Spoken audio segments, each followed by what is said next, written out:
Hello, Year 6. It's my turn to read you part of our story of the Dead Man's Cove.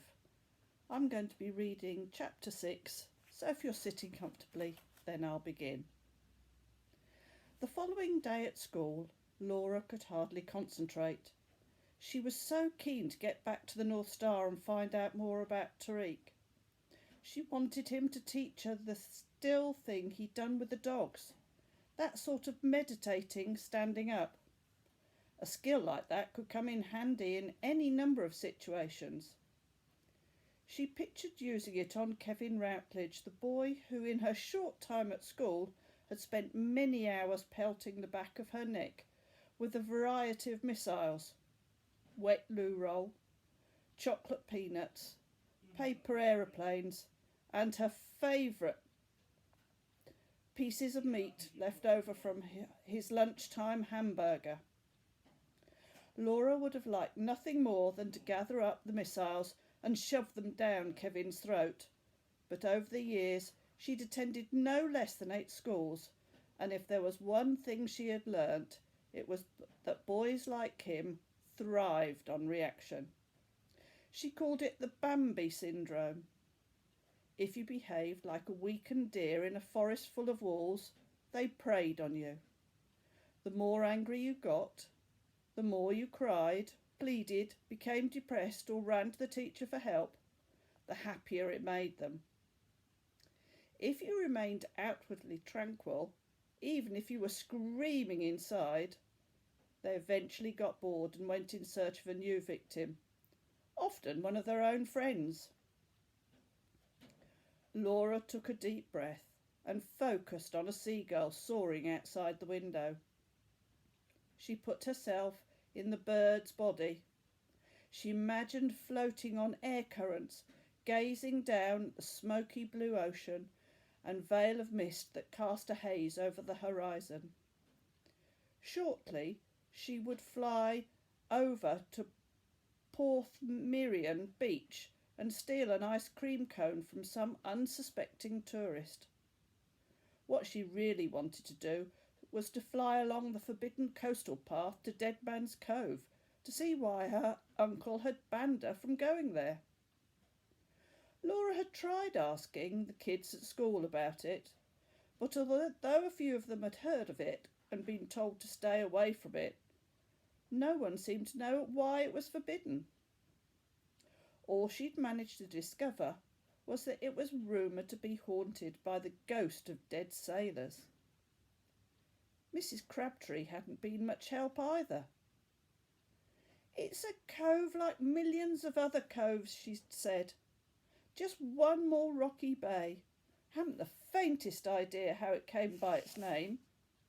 You'll probably find that a ship was wrecked there if you delve into the history books."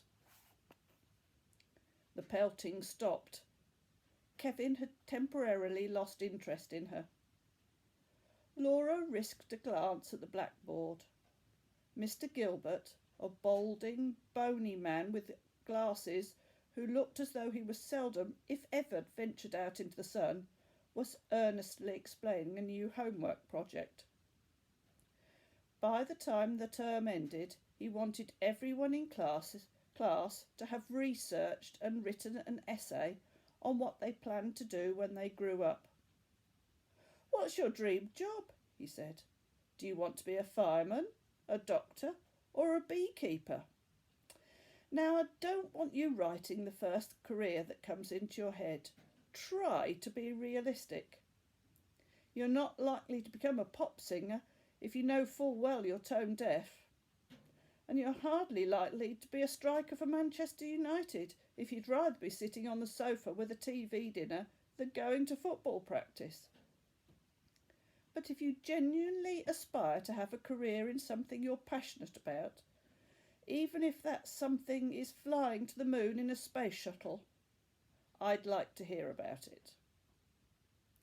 Laura, who knew exactly what she wanted to do with her life, had known for as long as she could remember, was momentarily excited at the prospect of writing about how Matt Walker's genius at solving crimes had inspired her. Then she remembered that the key to fitting in at new schools was to be one of the herd. It was no good behaving like an exotic dun Jersey cow in a field full of black and white Friesians.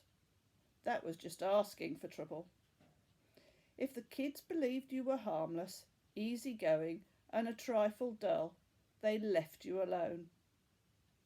No one asked you questions. Nobody asked you anything at all.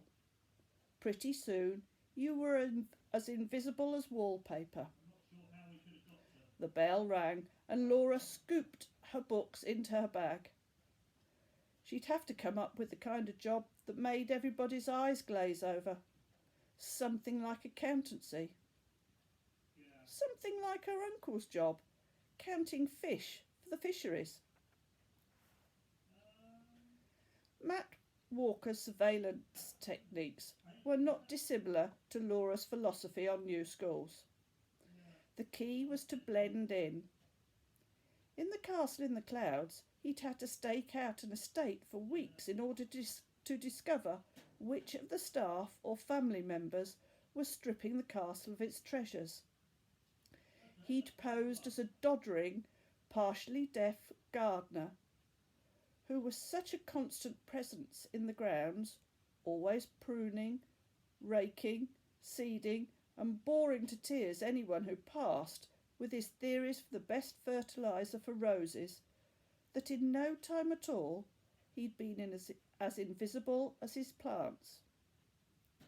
The thief, who turned out to be the castle's owners, stealing his own possessions in order to claim the insurance, walked straight past him with two priceless oil paintings and never even noticed Matt was there. Laura didn't think of what she was doing as surveillance. If she was honest, she was only watching the North Star because she was a bit bored, a bit lonely and curious about Tariq. At the same time, she didn't think it was a bad thing if she watched the North Star over the course of a few afternoons to get a rough idea of the Mukhtar's movements. Instinctively, she knew it would not be a good idea to attempt to speak to Tariq if his father was around. Why, she wasn't sure. Mr. Mukhtar had been pleasant enough to her, but she hadn't liked the way he'd hissed in his son's ear or talked about Tariq as if he wasn't there.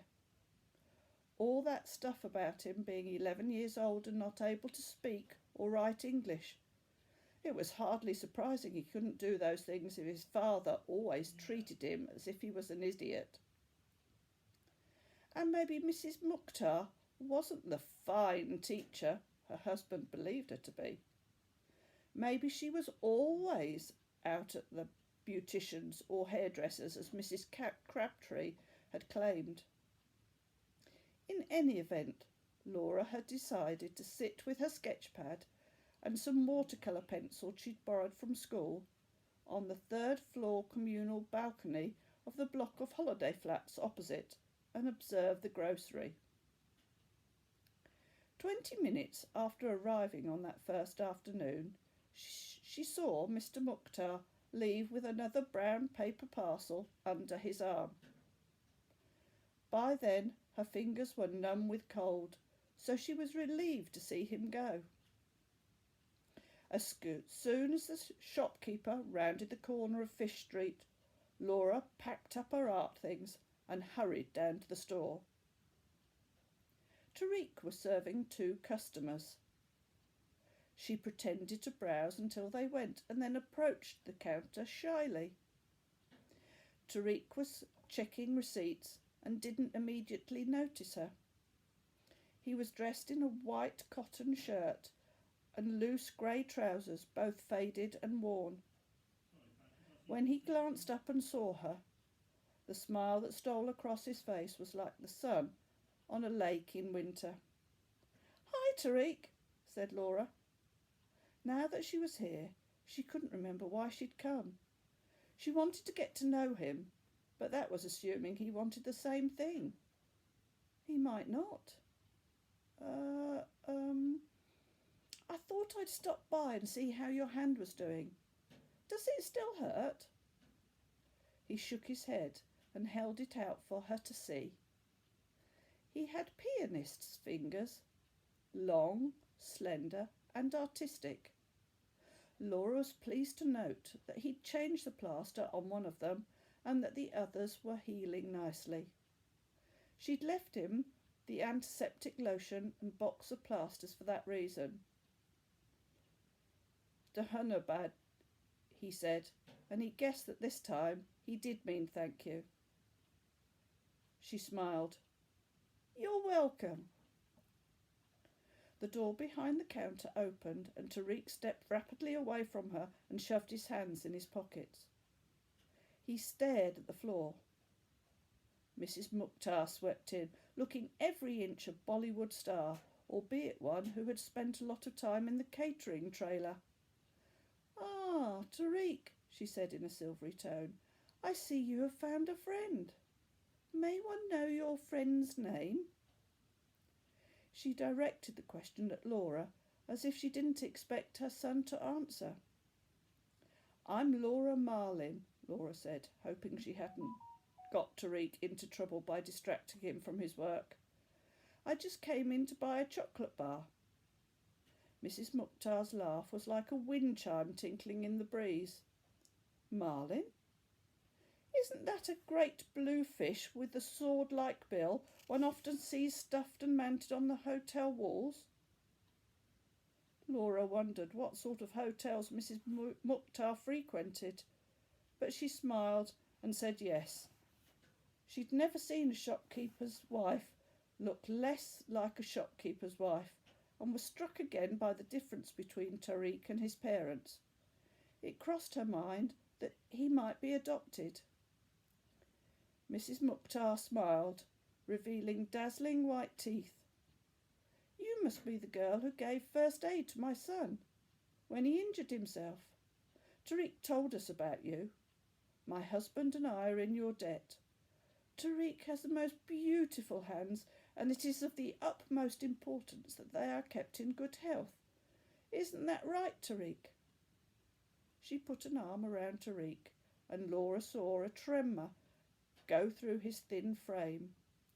"Now, if you young people would like to go for a walk on the beach or wherever, I am happy to mind the store for an hour until my husband returns." Tariq seemed startled. He spoke urgently to her in what Laura had learnt from Mr. Gilbert was probably Hindi, the official language of India. Mrs. Mukhtar bowed her head like an athlete receiving a medal. "Oh, but I insist. The fresh air will do you good." She handed him an oversized coat. "Here, you can borrow this." As Laura and Tariq headed uncertainly for the door, Mrs. Tariq called out in her silvery voice, "Wait, Laura, you've forgotten your chocolate bar. Now, which one takes your fancy? Consider it a gift for your kindness to my son."